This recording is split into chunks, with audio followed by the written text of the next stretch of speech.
So this is what the bathroom looks like when it's painted and dry. Those are the screws for the door. I took the door off because I got to paint the back of the door white, or gray rather. So,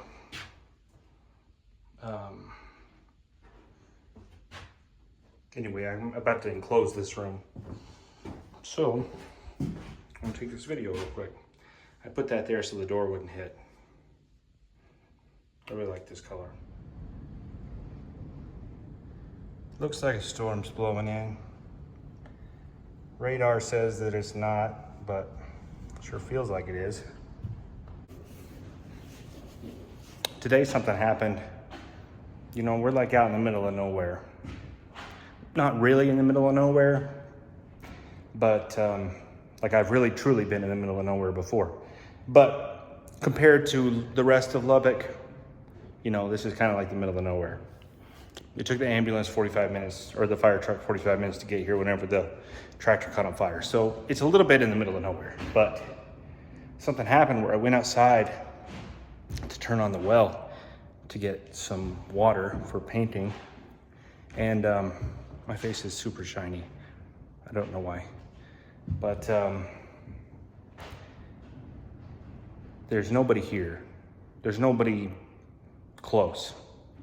And I went outside and all I could hear is the wind blowing and some children screaming. And I was like, what's going on? What's going on? I don't know what to do. And there's no kids or anything. I don't know what it was. It was just, but it did scare me. And it's part of living out here, I guess. Today, I painted everything, all the trim. That's the railing. I can't go upstairs because I painted the stairs and I don't want to step on them. I forgot some stuff up there, but I'm not gonna risk it to go up there.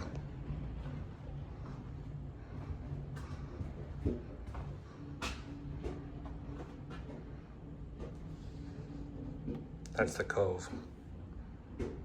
BTW. So it looks pretty good. One of my favorite parts right here, where the two colors meet, super crisp.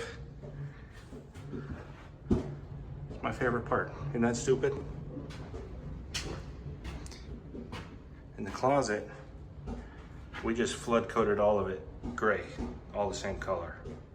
I was gonna paint it white, and the man said, well, if you already have gray in the gun, why don't you just paint it gray? I said, I guess I'll paint it gray. So we did.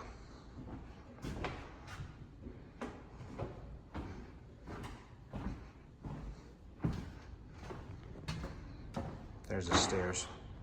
They're still wet. Here's the door.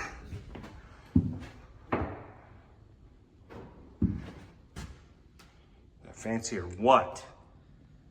That's the pocket door for the bathroom. So that's the green color. And the back side of the bathroom door is the green color also.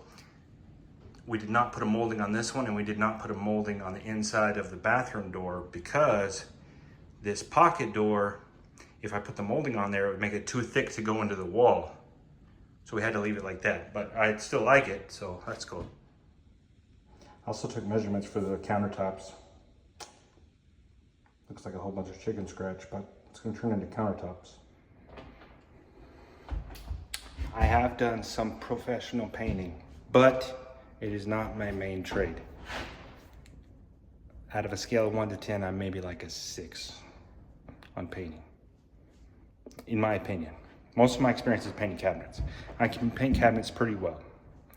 Painting a whole house, you know, it is what it is. But you may notice that there's overspray all around, you know, basically everything. And that's true. I had already painted the walls. And then we put in the trim and I painted all the trim. Well, in my opinion, and I may get mad at this later, at myself, but in my opinion, it's gonna be easier to cover up the trim and repaint the wall than to cover up the walls and paint the trim. And the reason that I say that is because I've covered up the wall before and sprayed next to it. And then after I took the paper off, then you still see a little bit of whatever color it was, you know, almost over here. And so it's not that big of a deal. I was planning on re-spraying this whole ceiling anyway because of that patch and, you know, some other miscellaneous holes that I have to fix and dings and whatever. It's only 90 inches and under here. So quite a bit of stuff is, you know, hit the ceiling during construction. So I was planning on painting the ceiling anyway. So what's the big deal about painting right here and right here also? No big deal.